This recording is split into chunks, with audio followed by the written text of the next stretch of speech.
I knew I wouldn't have time to get Jefferson on there. Get some catches, but they rallied too quickly. And that's what you count on. And I like what you just said. First quarter, can you do it all? Oh, get loose! Get loose!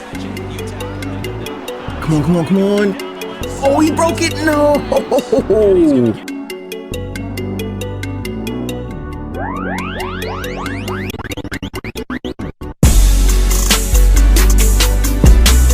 What is going on, guys? It's your boy Shady Mike Gaming, and welcome to the release of version 3 of my Madden 23 slider set.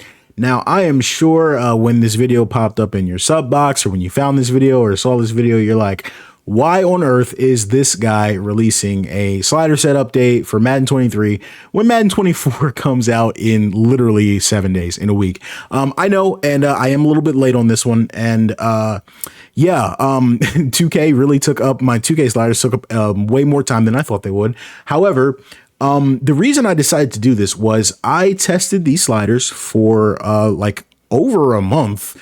I had like 50 hours in the Madden 24 beta. So I tested these sliders for a long time with the Madden 24 beta.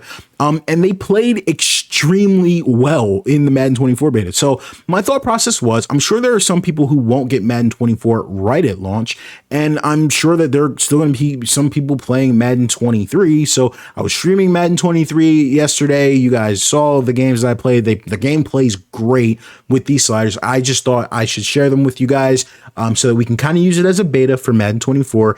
And we can also give the people that don't get Madden 24 right away at launch something to play. So hope you guys understand that. We'll go through and we'll talk about all of the settings and things of that nature that I am using. If you guys do like this content, please do like the video, subscribe for more stuff like this. And yeah, I really appreciate, all the support on the channel as of late. And guys, I foresee Madden being a really big part of this channel going forward. So if you like this type of content, keep it locked. We're going to be working on Madden 24. We'll have it at launch. I already took the day off that the game comes out. So yeah, we'll be streaming it. And yeah, we'll have fun. So without further ado, guys, let's go ahead and get right into the settings. All right, guys. So first and foremost, we'll take a look at like if you're setting up a franchise. I mainly play franchise, so I'll walk you guys through some of the settings that I use to set it up. Obviously, when you are, choosing at first, you have to choose the difficulty. We're going to implement the sliders in a little bit, but I do play on all Madden. I get a lot of questions. Why? Like all, why not all pro? All Madden cheats is cheese. Listen, at the end of the day, I've been saying this for a while. I've been playing Madden for a long time. I've never run into an all pro slider set that challenges me enough. I just think they're all too easy. So I prefer to start on all Madden and then tweak all Madden to make the game easy enough for me. That's just, how I prefer. I tweak the sliders to eliminate as much cheese as possible. A lot of this stuff is personal preference, salary cap, obviously keep that on. Now I don't play with superstar abilities in Madden 23. I personally felt like they were unbalanced and too strong. The DBs never drop interceptions, and I felt like the defensive linemen, the edge rushers were in the backfield way too quickly, regardless of what I put pass blocking on. This is personal preference, but if you want the same experience as me, I play with them off. Now, this may change for Madden 24. I'll let you guys know, because in the beta, I did have them on because they were much better balanced in 24 than they were 23. I disable relocation settings, staff talent modifiers on slow. I do turn on pre-existing injuries. I don't have career clock on, and I don't have progressive fatigue on. I don't like the progressive fatigue. I just don't like the way it's implemented. The auto subs don't even really work that well anyway, so I just don't use that personally. I have these two on. I also changed the minimum roster size. I do put that at 53, just because, I don't see any NFL teams going into a week without 53 players. If someone's hurt or something, or they cut someone, they usually replace someone with them. So I do put that at 53. Unlimited, no restriction, unlimited. Now for the breakout scenarios, I do keep those on, and I also keep the dev trait regression off. If I am playing with the superstar, abilities on and things of that nature. I just felt like guys were losing their traits like too soon. So I do keep this off. Now, for the quarter length, I play 13-minute quarters with a 15-second runoff. I experimented with 12, but it was too short. That's personal preference, but I was getting a good amount of plays with 13 and 15 for the runoff. That way, you can kind of play it the way you want to. You can run the clock all the way down to 1 if you want. If you want to take the air out of the football, if you want to run a hurry up, it gives you the freedom. The only thing I do know is it's really important not to put the minimum play clock time below 15 because that does affect CPU play calling and they won't audible and do things of that nature. So for all of my automated stuff, weekly training, I let the CPU do that. I do my trades, I do my free agency, I do my injuries, I do my cut days, and I do my contracts. I let them do the scouting, let them do league advancement, and I let them do the practice reps.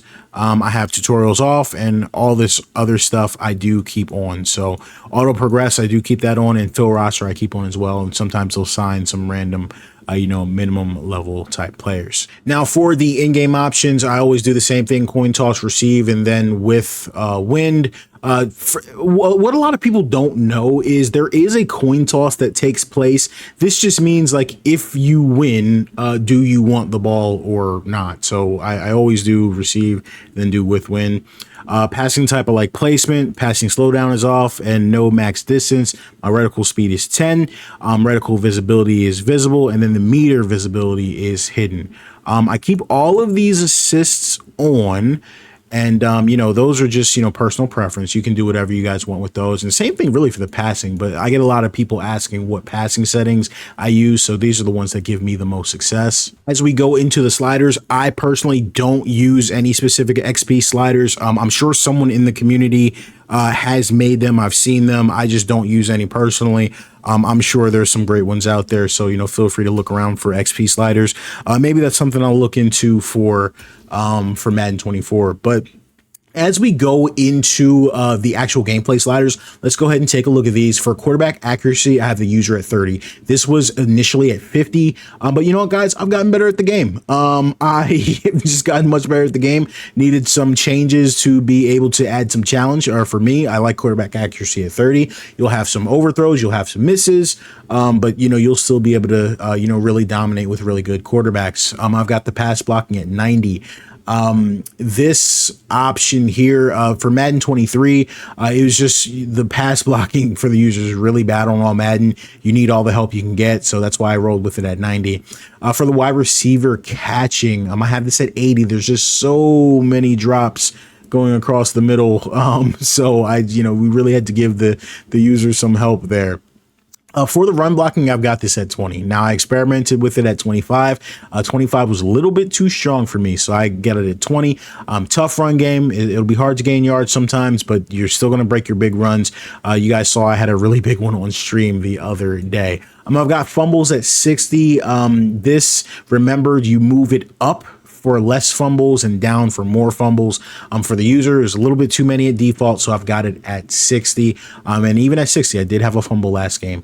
I've got the pass defense reaction time and the pass coverage maxed out. The CPU is still very good at passing the ball, but that just gives the user as much help as you need on Madden, so that really works for us. Interceptions are at 30. They're up 5 from our last set. I was just seeing a little bit too many interception drops. You'll still see some, but I really like this where it's at. It's a really nice balance. For the tackling, I've got this at 25. What lowering the tackling slider does, obviously makes it easier to break tackles, but also it doesn't make the CPU hit stick you as much, and that was a really big part of it. Moving on to the CPU settings, I've got quarterback accuracy at 10. This is up from 7 on the last version. People will look at this and say, oh my goodness, it's extremely low. Yes, you will get some overthrows from the CPU, but guys, the elite quarterbacks are still going to destroy you. And then guys who aren't very good are going to struggle to hit their targets, but it's a really good balance. I like the CPU pass blocking at 50. It's strong. You have to sometimes bring pressure if you don't have an elite pass rush with your front four, in order to, not let the quarterback just stand there and shred you apart. You rarely see the CPU drop passes, so that's why I've got wide receiver catching at 39. And I really like that value there. Run blocking at 65. CPU run blocking is very strong.